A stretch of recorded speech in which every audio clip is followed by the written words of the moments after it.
আসসালামু আলাইকুম। সবাই কেমন আছেন? আশা করি সবাই অনেক ভালো আছেন। আমি আজকে সারাদিন কী করলাম সেটাই আজকে দেখিয়ে দিব। আজকে মুরগির মাংস রান্না করব। চুলায় পানি ফোটাতে দিয়েছি, খাবারের পানি। আর এই তো আমার বাসন-কোসন সকালের। আর ডিম সিদ্ধ করতেছি। প্রতিদিন আমি ডিম খাই। এর আগেও বলেছি লাউ শাক রান্না করব। কালকে যে আনা হয়েছিল সেটা ফ্রিজ থেকে বের করলাম। আর আজকে ওর বাবা কলা নিয়ে আসছে। সবরি কলাটা খাই আমরা, সাগর কলাটা তেমন একটা ভালো লাগে না। তো সবরি কলাটাই বাচ্চাদের দিই, আমাদেরও খেতে ভালো লাগে। তো কলা নিয়ে আসছে, তো ওগুলা কাঁচা ছিল, তো ওর আব্বু আবার 3 পিস পাকা নিয়ে আসছে যাতে আমরা খেতে পারি আর কি। এই হচ্ছে আজকের বাজার। ঘর সব গুছিয়ে ফেলেছি, এখানে বিছানা গুছিয়ে ফেলেছি, ঘর ঝাড়ু দিব, ঘর মুছবো।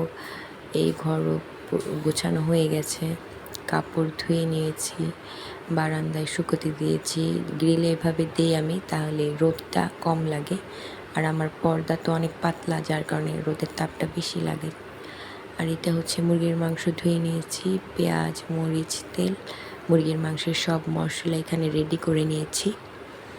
এখানে আছে ধনিয়ার গুঁড়া, মরিচের গুঁড়া, জিরার গুঁড়া, হলুদের গুঁড়া, তেজপাতা, আদা রসুন বাটা, গরম মশলা বাটা। তারপর আমি তরকারিটা বসিয়ে দেব। এখন পেঁয়াজটা আর তেজপাতাটা একেবারে তেল দিয়ে ভেজে নিচ্ছি। তারপর আমি মশলাটা কষিয়ে সব রান্না করি। বাটা মশলা দিলে সব ঘ্রাণটা, তরকারিটা ভালো হয়, খেতেও ভালো লাগে। আমি মাছের চেয়ে মুরগির মাংসটাই বেশি খাই, তো যার কারণে হচ্ছে আমি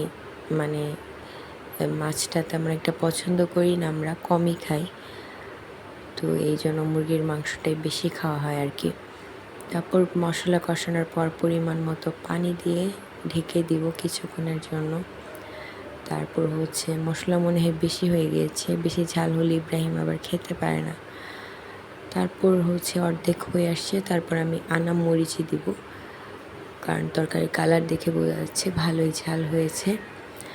তারপর আমি এখন এটাকে ঢেকে দিয়ে ভাত বসিয়ে দিব। হাঁড়ির মধ্যে আমি চাল দিয়ে নিলাম 1 পট।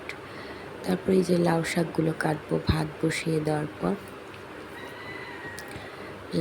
লাউ শাকগুলো কেটে নেব। ভাত বলক চলে আসছে আর তরকারিও হয়ে আসছে, তো আমি আলু দিব সাথে।